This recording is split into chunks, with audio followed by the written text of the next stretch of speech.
Hi folks, welcome to the Wilbury Group. My name is John Short, I'm the Artistic Director here, and this is the third part in our Road to Reopening series. Today we have Brandon Marshall back with us, epidemiologist, Brown University School of Public Health. And we also have our new guest, special guest, Mike Aldridge is here to help us. Hi everyone. He's here to help us with some PPE training and help us go over some of the sanitary precautions that we'll have to take once the theater reopens. So we have some of our staff and resident artists here today who have volunteered to take part in this training led by Mike to kind of give you an example of the work that'll need to be done when we reopen now. So Mike, tell us a little bit about yourself. Sure, yeah, thanks Josh. Well, first of all, happy to be here. I work at Coastal Medical at the moment. I'm in charge of the radiology department there. And I've actually been heavily involved in the PPE and infection control initiative, especially as we've been open the entire time in the imaging in the labs. But now we're actually really looking to open our practices as well. So I've done a lot of work in training the staff and just really rethinking spaces, rethinking workflows, writing up protocols. So I guess at this point, you could probably call me a PPE expert. So yeah, so Josh asked me here today just to talk to you guys about some things that we can be doing to help protect ourselves, help protect the patrons, help protect the artists, and just make sure that we're really doing a good, solid job to make it sure that everybody's safe. That's awesome, Mike. Thanks. So I'm a little curious. So a doctor's office or an imaging office, you imagine that it's pretty sanitary when you go in there anyway. So now with all the precautions, how much more sanitary is it? Or like, what is the... Well, so Josh, I actually tell a lot of my patients that come in that are maybe nervous to come in, they haven't left the house in 4 months, and I say it's cleaner than going to a grocery store at this point. I mean, the sanitation that goes on, the disinfection, all of my staff are wearing full PPE, which I'll go over a little bit. Obviously, in a setting like this, we won't be in full medical grade PPE, but so it's been a journey, but there's always definitely a nice smell of bleach in the air, which I think is reassuring to people. Awesome. Brandon, can you tell us a little bit about any special precautions? I think we went over in our first conversation, but what's the biggest concern in a theater like this? Can we just remind people what we should be most worried about or conscious of before we get into the training? Sure, yeah, and then I'll hand it over to Mike. Thanks, Josh. So I think the important thing to keep in mind when Mike's going through the training is that this virus is transmitted primarily through droplets. So those are produced when we cough or sneeze, or speak even loudly, particularly in sing. So that's why we're all in masks today. The masks are meant to protect other people from those droplets that you might be producing. And a lot of the other things we're going to go through, gloves, face shields, hand sanitizers, are to prevent transmission of those droplets that are produced. So that's the dominant mode of transmission of coronavirus, and that's what we're trying to prevent in all types of settings, including in the theater. Awesome. All right, well, let's get started. Mike, you want to take it away? Right, sure. Okay. Well, today, I thought we'd go through some really important key things that we can do to help keep ourselves safe. So everyone's heard it, and it still rings true. The most important thing that you can do is washing your hands. So there's a difference between washing your hands with soap and water and using hand sanitizers. So we're always going to recommend washing your hands with soap and water. Because the act of actually scrubbing your hands and then using water to wash them off will actually, get any of the dead virus that's on your hands off. So, there's no substitute for that. However, if you don't have a sink readily available, or you're just looking to kind of keep your hands clean, hand sanitizer is a great alternative. So what that's going to do is kill any of the virus on your hands. But then the dead virus actually stays on your hands. So it is good to wash your hands periodically through the day. So a couple of things with hand sanitizer, if any time that we don't really want people touching the pump itself. So, as staff here, when patrons come in, it's really important you want to dispense the hand sanitizer for them with your already clean hands. Another thing we do in the hospital or, and you'll see a lot of people wear gloves. A couple of things with this. The gloves are actually really great because it does protect your hands. You can treat them like your hands, so you can use hand sanitizer on them. But it really helps prevent the drying out that comes along with this. So again, just be constantly using hand sanitizer, really showing the audience members that you are doing that.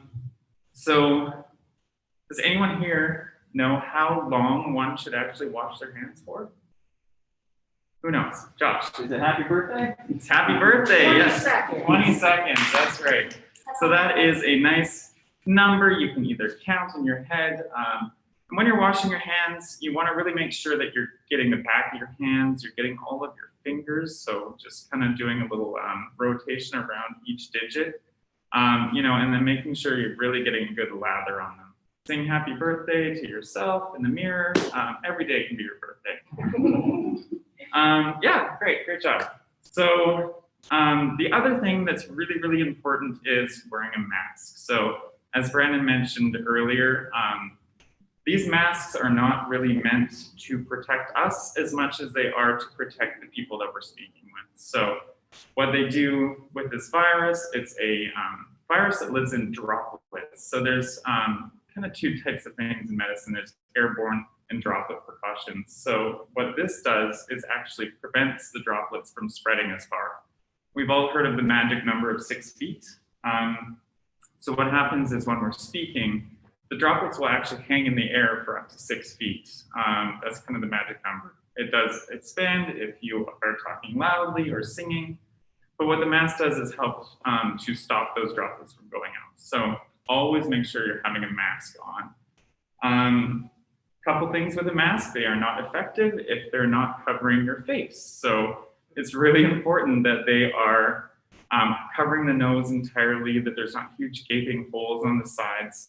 So you really want to have a nice cover. Cloth masks are effective, but not as effective as surgical masks. Surgical masks, I actually just found this out. They go through a process where they ionize them. So that actually makes them more effective than just having a piece of cloth over your face. So, who wants to come up here and learn the proper way to put on a mask? Yay, okay, we have a volunteer. Yay! Everyone was very good when they came, and they are wearing their own masks from home, but we're gonna go over the proper way to put on a surgical mask. So this might be something that as people are coming in, if they don't have their own mask on, you might be giving them a mask, and it's important. Some people have never put one on in their life. So just to go over some basic things. So we're going to start by a little bit of hand sanitizer. So you're going to rub that in. You're going to make sure you get the back of your hands as well, all of that. So the idea is you want to get enough to make your hands wet, but and then let them fully dry. Okay. So then we're going to, I'm going to ask you to remove that mask, and we're going to keep a nice social distance here. So this is your average surgical mask. So it's going to come like this. So the first thing you're going to want to notice is most masks have a blue side or a pink side or a yellow side and then a white side.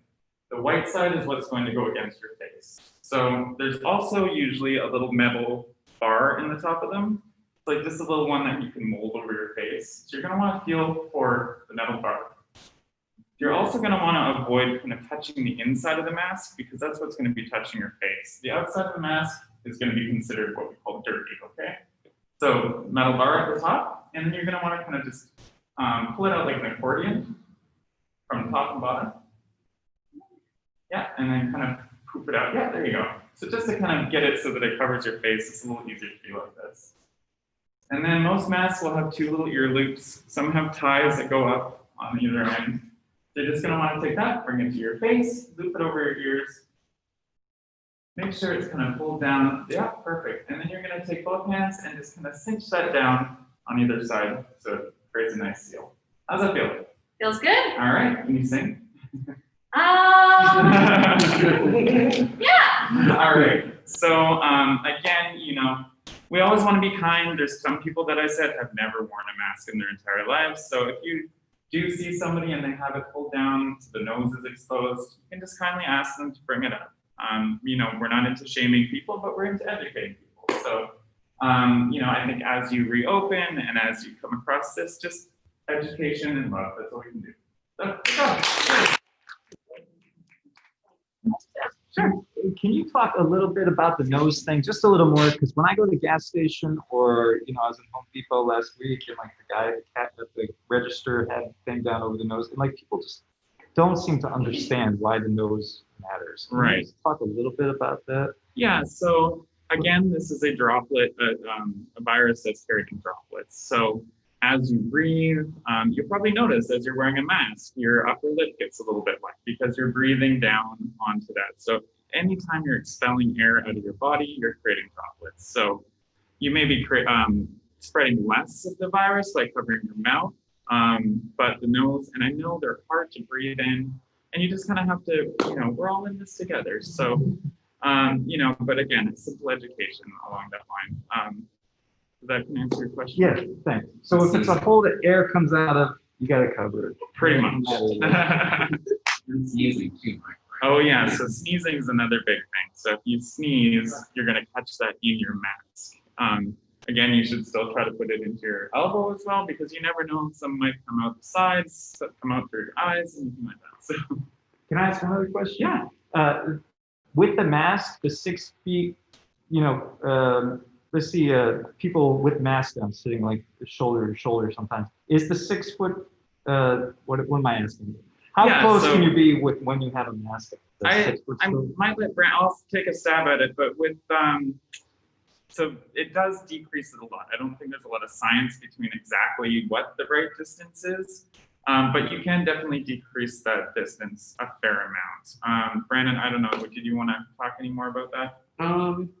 Yeah, I think, as you said, Mike, there's not, 6 feet isn't necessarily a magic number, but when we're wearing the masks, that distance definitely can be diminished a little bit safely.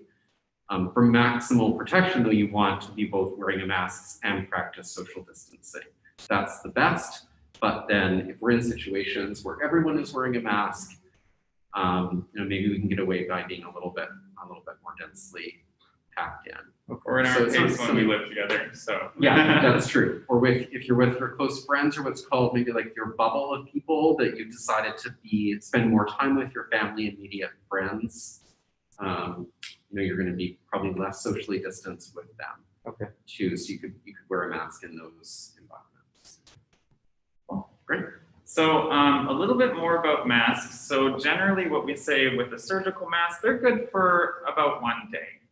Again, if you don't have any other alternative, then you can go ahead and use it for longer than that.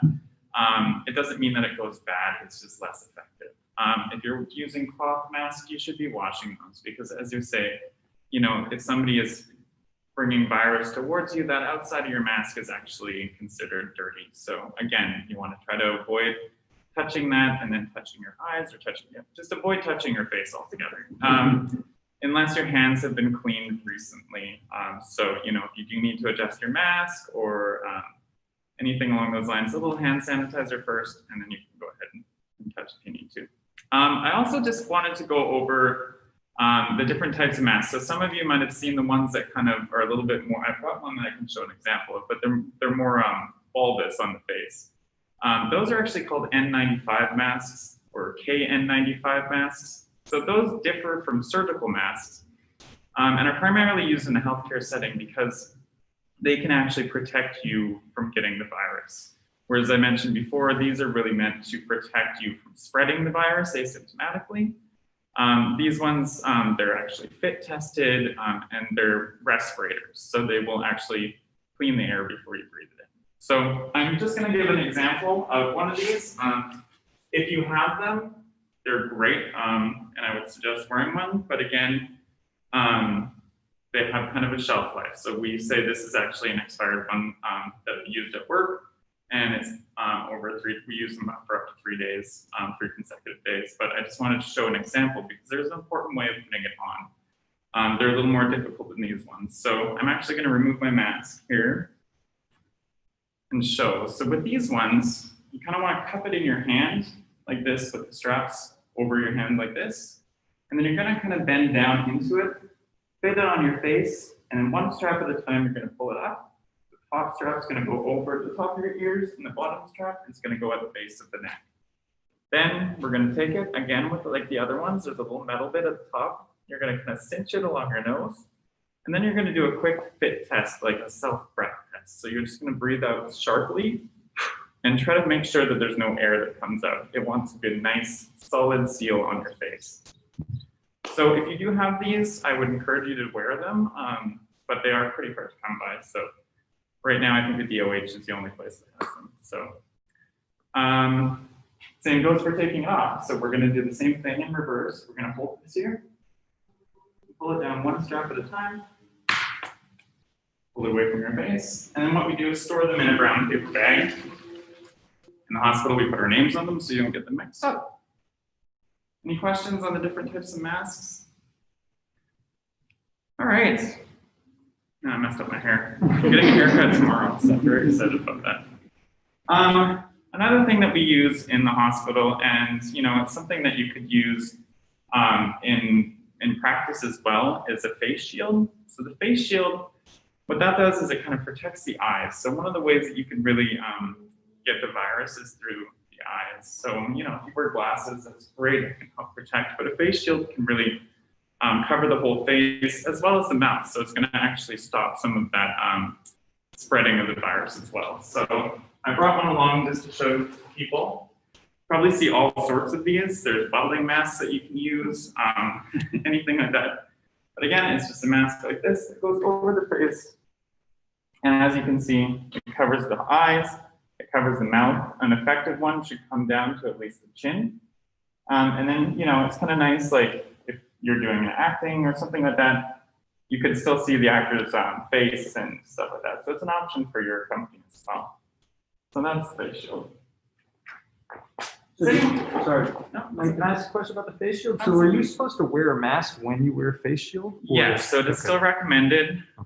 You'll probably see some people, and Brandon probably talk about this as well. I think it does, again, limit the amount of droplets that you're producing, but it would still be recommended to wear at least a surgical mask as well. Okay, thanks. Did you want to add anything, or? At least for now, I would say, and then maybe as we move through more reopening, we might get some guidance on whether face shields and social distancing might be sufficient, as there's not as much circulating virus. So I think it's an option that we might want to consider, particularly as we get to the next couple of phases of reopening. Yeah.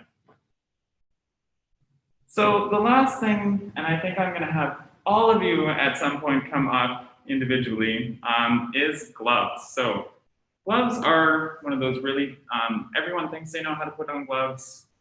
Everyone puts them on probably in a different way. But the real thing is when you're taking gloves off. So one of the biggest chances that you have to self-contaminate is when you're doffing or taking off your protective equipment. Gloves especially. I'll give an example. At the beginning, we were actually giving all patients that came into Coastal Medical a pair of gloves.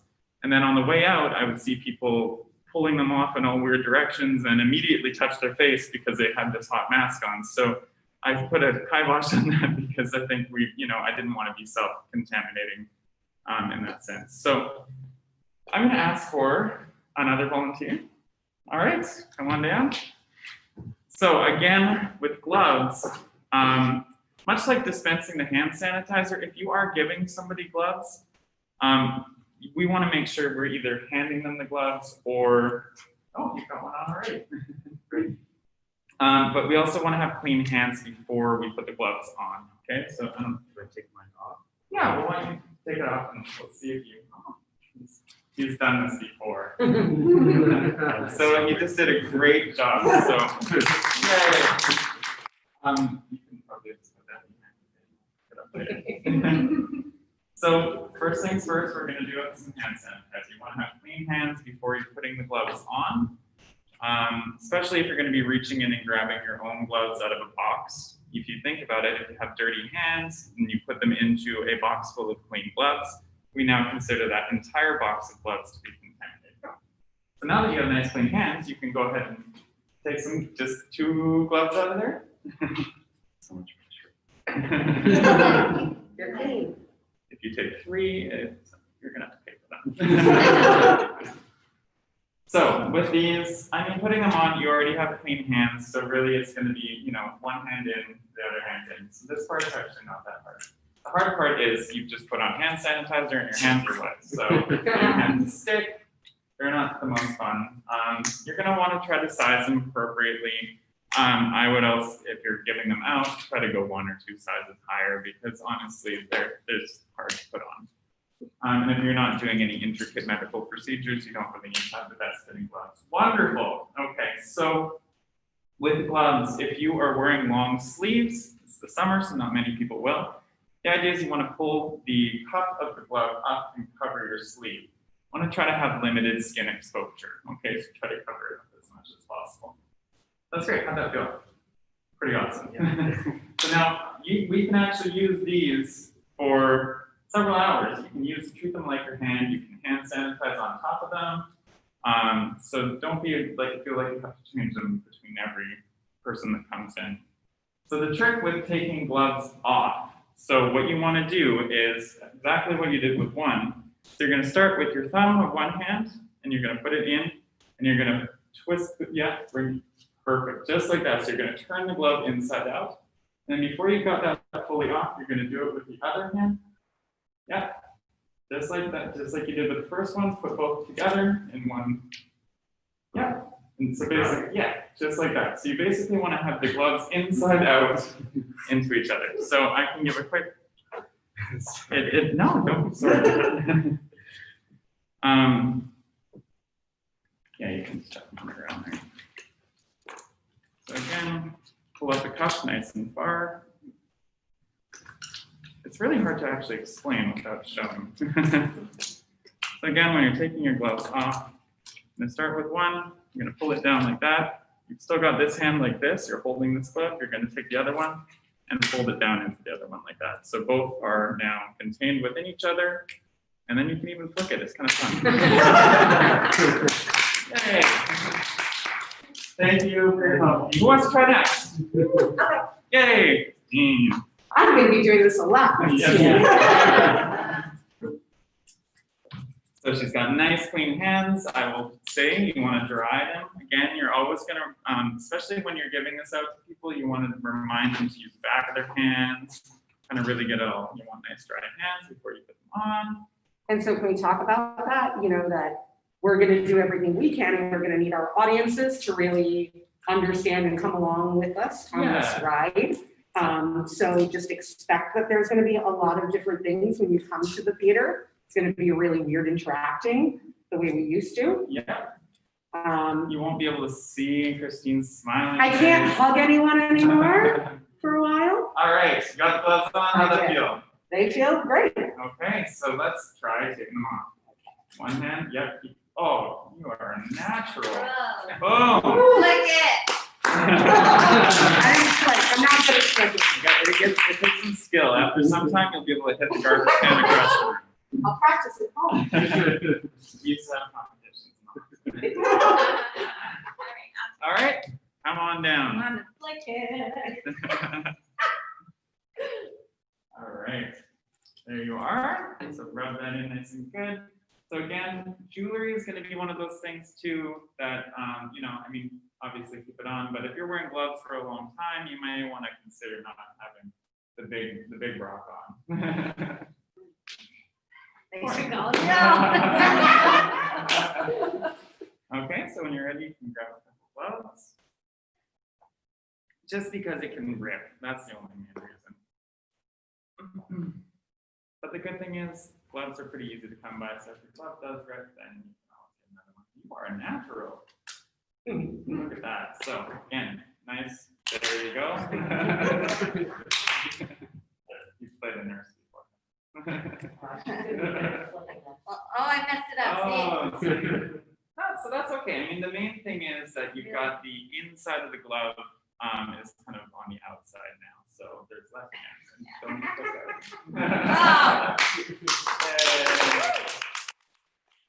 Yay. All right, my friend.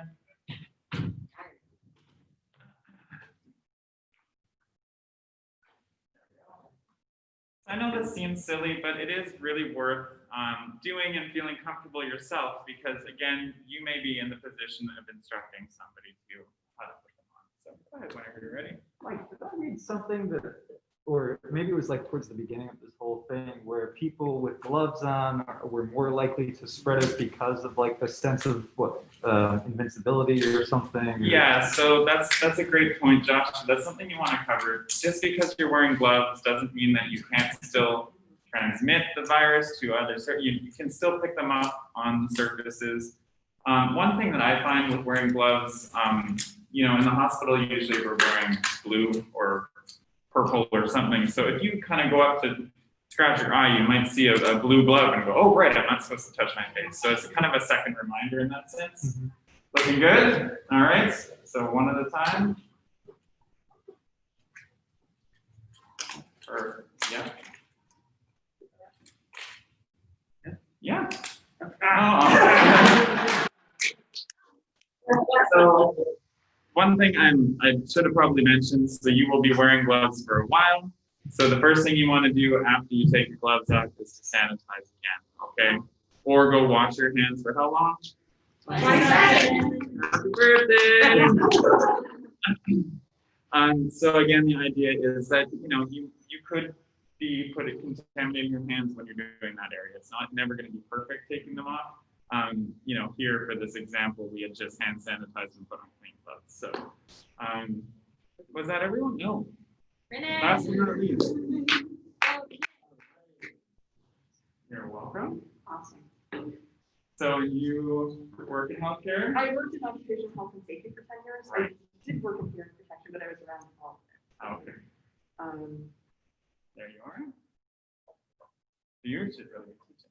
Well, I was in the industry when SARS and murmurs. Right. So Yeah. that's when we were re-educated on coughing your elbow, using a paper towel to open a door to the bathroom or close Yes. it. Well, we can actually speak about that a little bit. So, you know, the second part of this is we're going to talk about some of the infection control measures that I'm currently doing and I'm recommending that is done here. Look at that. Wonderful. Okay, show us how it's done. Yeah, you got it. Perfect. There we go. And then we would wash our hands, right? Yay! All right, everybody, that's excellent. Yeah, so moving to what we're talking about. So everybody, I mean, I know that you're going to be limiting not having an intermission, but if you're anyone like me, I have an incredibly small bladder. So I know where every bathroom is in the state of Rhode Island. So a couple of things that can help out. So obviously disinfecting, you know, I think everywhere should have cleaning schedules, so it's done regularly. Is it possible to think that you can clean the bathroom between every single person? No, but signage in the bathrooms really can help to, you know, have the patrons not touch every surface in the bathroom. There's a few things that you can do. So after you're done singing happy birthday to yourself in the mirror, you know, you can grab some paper towel, dry your hands, and use that to turn off the faucet if it's not an automatic faucet.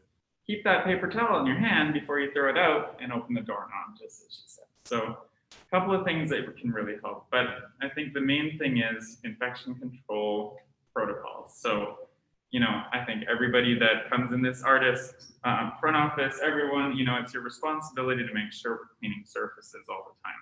Surfaces that people are touching. Big ones are chairs. So the arms of chairs, everything along those lines. If you have the ability to, try to avoid any cloth fabric.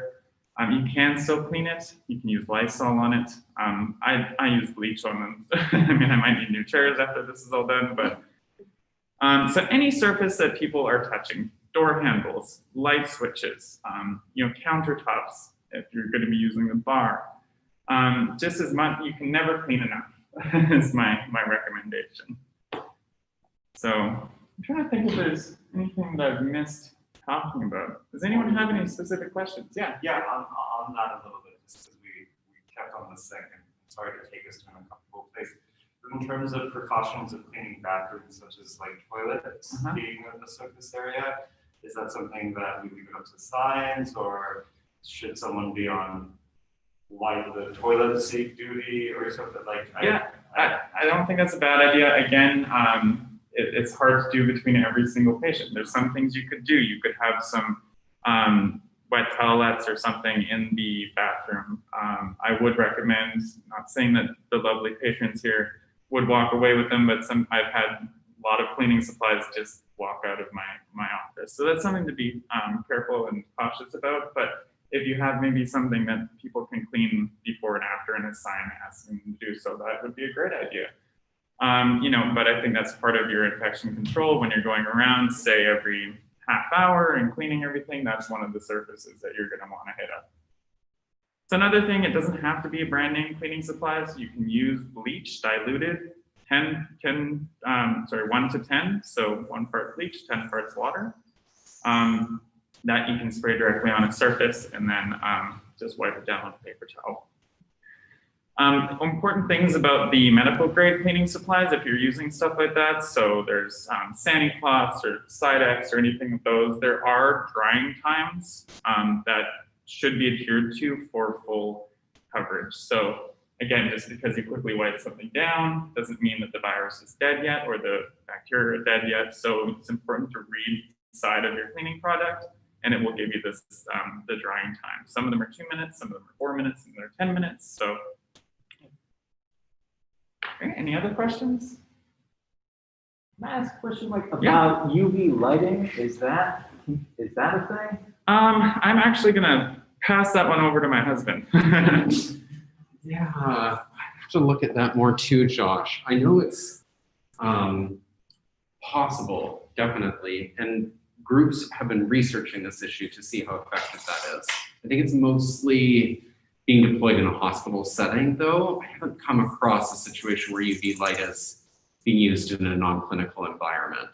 But we may start to see that over time. I do know that they have products on the market.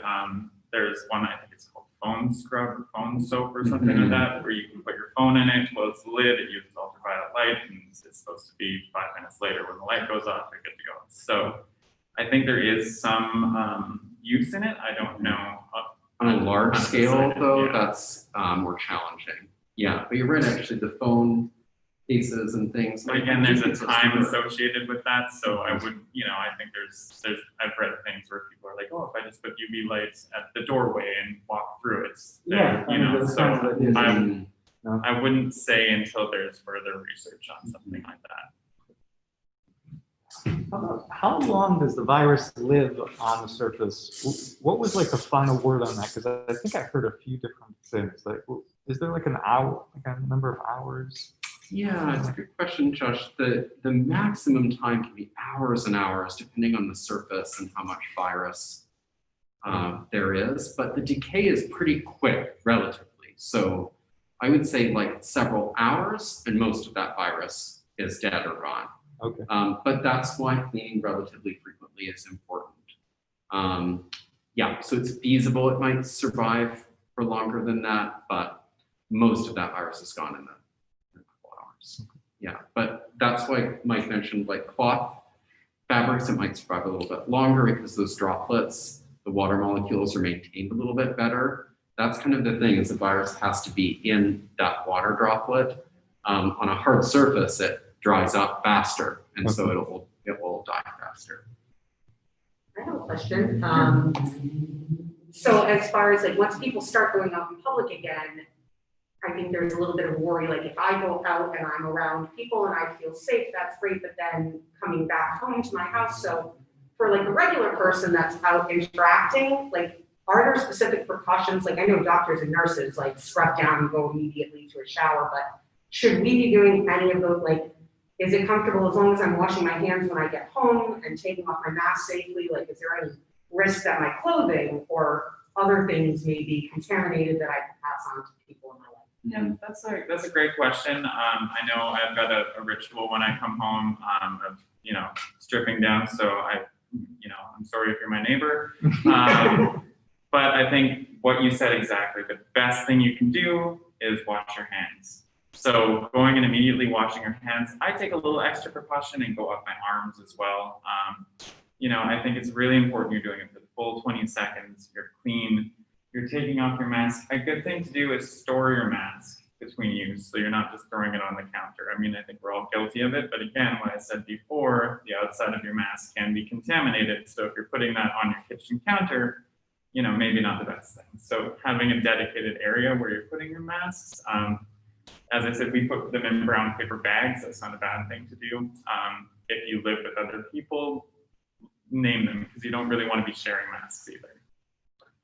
But that's a great question. A can of Lysol, if you can find it at your back door, just to spray down your shoes, that's not a bad thing either. And I think it depends too, Christine, on the other people you're with. If you're living with elderly people with comorbidities, then you might want to take more precautions. We really see a strong age gradient with this disease. So a lot of the severe complications and most of the deaths have actually been 70s, 80s, and older. So if you're living with elderly people, I would definitely take more precautions in those circumstances. Yeah. Do you have any recommendations about wearing masks when dining, especially with outdoor dining and now indoor dining is available in limited capacity in Rhode Island? How should people act? How should they wear their mask or wear it when? I think definitely it's a lot of the onus is on the restaurants to be enforcing this as well. But as patrons of restaurants, I think it can be safe. I think some things that you need to really be aware of is wearing the mask when you're going in and out of the building. As you're walking by somebody else's table that may be eating their food, you don't want to be spreading any virus to them. Once you're sat down at your table with somebody that you're comfortable with, you may be more comfortable being, because it might not always be 6 feet. I don't know how many restaurants have 6-foot tables and everywhere, but one thing, the server should be wearing a mask. And again, we can politely, if they're not, or if it's slipped down, it's all of our jobs to politely ask them just to cover up. That's not a bad thing to ask. But I don't know if they've gotten, putting a hole in one to put a straw through for your drink. I don't know if that exists yet. But yeah, that's a great question. I think, again, it's just being diligent. It's just knowing that, again, these masks are not necessarily for protecting us, it's for protecting others. So I think that's really, really the key takeaway from something like this.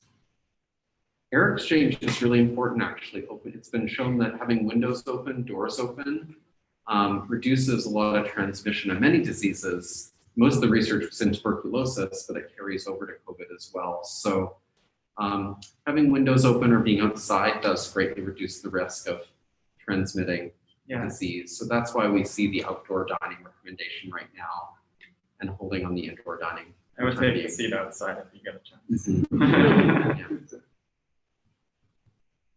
Would you say that the same would translate to a performance setting or an outdoor performance setting as opposed to inside a theater? Is it just inherently slightly safer? Definitely much safer, actually. Yeah, outdoor activities in general are much safer. The worst kinds of environments are when you have a lot of people packed in over long periods of time. Cruise ships, prisons or other correctional settings, nursing homes. So those are, you can imagine those as the highest risk, and then you can kind of go down to general outdoor settings where people are fairly spaced apart, like beaches. They're not too crowded. Those are kind of low risk. So if that's helpful, like even air exchange inside, like having lots of windows open, just gets that airflow going and it reduces the risk of these droplets hanging in the air for longer periods of time.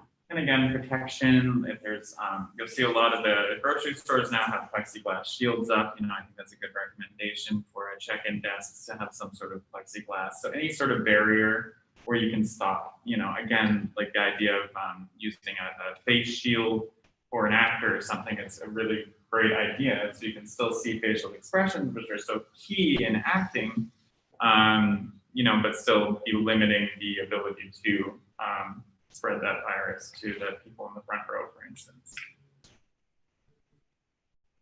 Great questions, guys. Anything else? Great. Well, thank you, Mike. Yeah, you're Thank you, welcome. Brandon. Thanks. I'm just going to show everyone our socially distant volunteers here. Christine Treglia, Jen Mishley, and Brian Lang over there, and Beth Alianello, and Marcel Mascaro, and Renee Bissett. Thank you guys for helping out. Thanks, Mike. Thanks, Brandon, for doing this. This is awesome. Stay safe. Wash your hands.